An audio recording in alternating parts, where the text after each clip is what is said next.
श्रीलंका का liberation tigers ओनेफ Tamil Eelam या LTT एक उग्रवादी संगठन था जिसका उद्देश्य श्रीलंका के उत्तर और पूर्वी हिस्से में तमिलों के लिए एक स्वतंत्र देश बनाना था। 1980 के दशक में श्रीलंका में चरम हिंसा और गृहयुद्ध का माहौल था। इस समय भारत ने भी वहां शांति स्थापित करने की कोशिश की।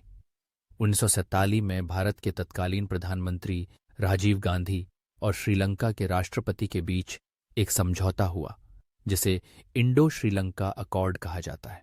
इस समझौते के तहत भारत ने श्रीलंका में अपनी शांति सेना Indian peace keeping force IPKF भेजी। उद्देश्य था तमिल विद्रोहियों और श्रीलंकाई सेना के बीच शांति स्थापित करना, लेकिन LTT को यह बिल्कुल पसंद नहीं आया। उनका मानना था कि भारत ने श्रीलंकाई सरकार की ओर झुकाव दिखाया और तमिलों के असल मुद्दों से समझौता कर लिया। LTT के लिए यह कदम विश्वासघात की तरह था, क्योंकि वह भारत को अपना समर्थनकर्ता मानता था।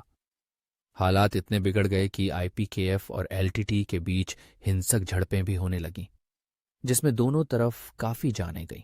1910 में यह सेना वापस भारत आ गई, लेकिन LTT की नाराजगी जस की तस बनी रही। उनकी नज़र में राजीव गांधी ने तमिलों के हितों को नुकसान पहुंचाया था। बदले की भावना इतनी गहरी थी कि LTT ने 1941 में भारत में ही राजीव गांधी की हत्या की योजना बनाई। 21 मई 1941 को तमिलनाडु के श्रीपेरम्बदूर में एक चुनावी रैली हो रही थी।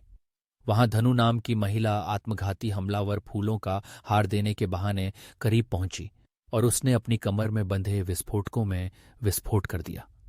धमाका इतना भीषण था कि राजीव गांधी समेत कई लोग मौके पर ही मारे गए।